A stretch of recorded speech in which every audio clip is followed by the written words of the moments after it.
இயேசு கிறிஸ்துவின் நாமத்தில் உங்கள் யாவரையும் அன்போடு கூட வாழ்த்துகிறேன். இன்றைக்கு நாம் பார்க்க போகிற தலைப்பு, விசுவாசத்தின் ஆவி நம்மில் வாசம் செய்கிறது. The spirit of faith dwells in us.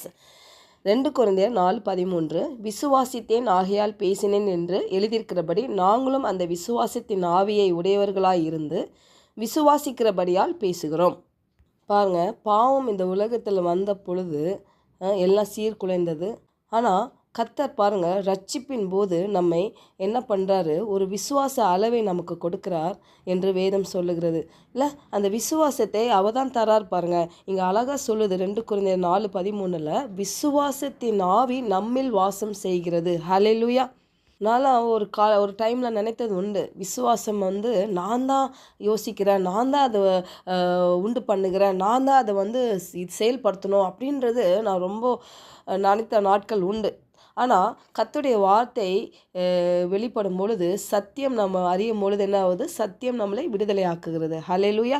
அப்போது இந்த வார்த்தையெல்லாம் படிக்கிறப்போ விசுவாசத்தை கர்த்தர் தான் ஒரு அளவில் நம்மளுக்கு கொடுக்குறாரு பாருங்க. எபேசியர் 2:8 பார்த்தீங்கன்னா, கிருபையினாலே விசுவாசத்தை கொண்டு ரட்சிக்கப்பட்டீர்கள், இது உங்களால் உண்டானது அல்ல என்று தேவன் சொல்லுகிறார். இது தேவனுடைய ஈவு என்று பார்க்கிறோம். அப்போது கிருபையினாலே விசுவாசத்தை கொண்டு ரட்சிக்கப்பட்டீர்கள். அப்போது இந்த கிருபை தேவனால் தான் நம்மளுக்கு பெற்றுக்கொண்டோம் இல்லையா?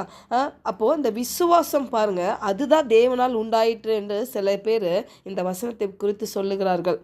ஆனால் இங்கே வார்த்தை சொல்லுகிறது, தேவனால் நாம் விசுவாசத்தை கொண்டு ரட்சிக்கப்பட்டோம் என்று சொல்லுகிறது.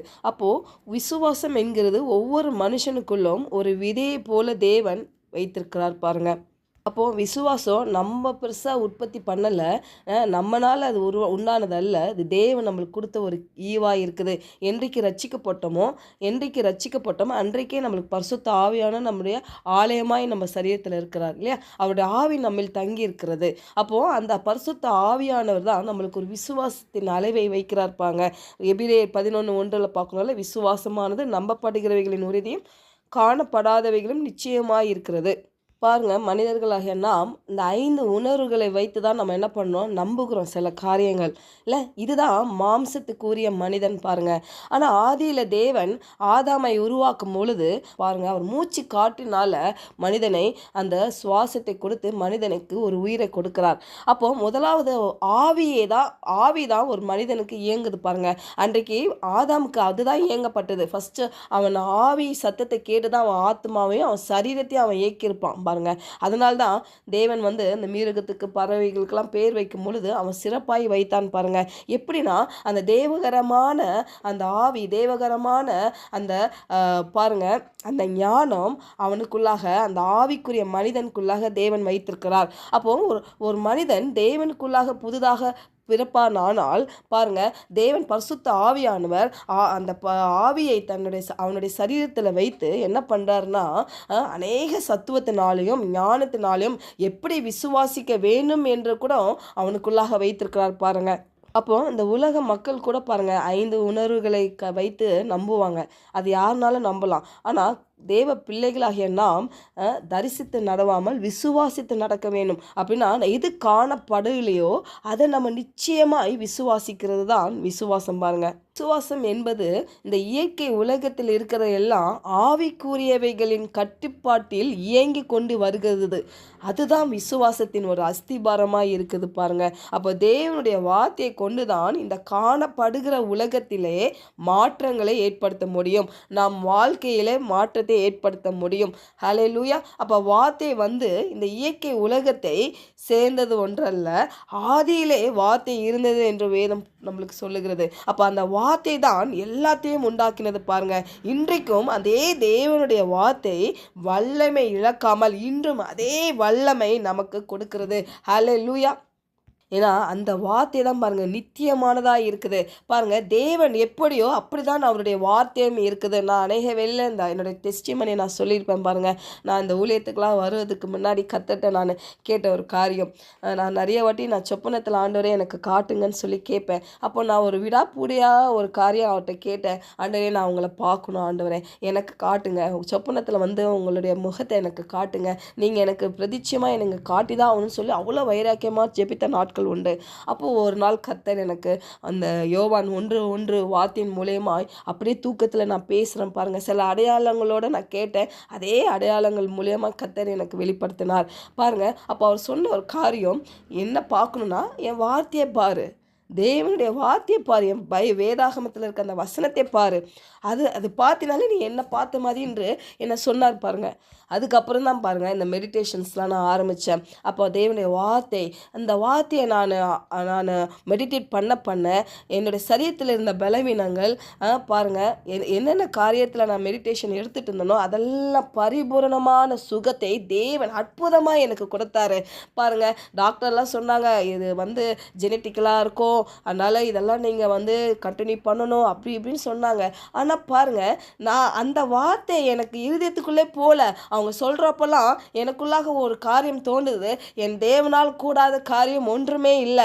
அப்போ ஆண்டுகிட்ட கேட்கும்போது அவருடைய வார்த்தையை என்னை மெடிடேட் பண்ண சொல்லி என்னை உந்தி தள்ளுனது பாருங்கள். அப்போ அந்த வார்த்தையை ஒவ்வொரு நாளும் என் வீட்டு வேலைகளெல்லாம் முடித்து விட்டு என் நேரத்தையும் என்னுடைய எனர்ஜியும் நான் கொடுத்து பாருங்கள், இந்த வார்த்தையில் நான் நிறைய காரியங்களை நான் படிக்க தியானிக்க அற்புதம் என்னுடைய சரீரத்தில் ஒரு தெய்வ ரகமான சுகத்தை நான் பார்த்தேன்.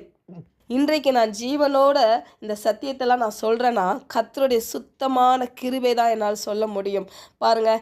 ஏன்னா அந்த அளவுக்கு நான் ஒரு ஸ்டேஜில் நான் இருந்தேன்.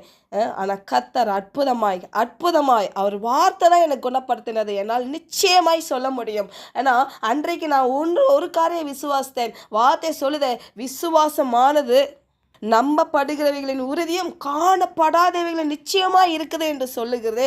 அப்போது காணப்படாத இந்த சுகத்தை நான் பெற்றுக்கொள்வேன், நிச்சயமாய் பெற்றுக்கொள்வேன்.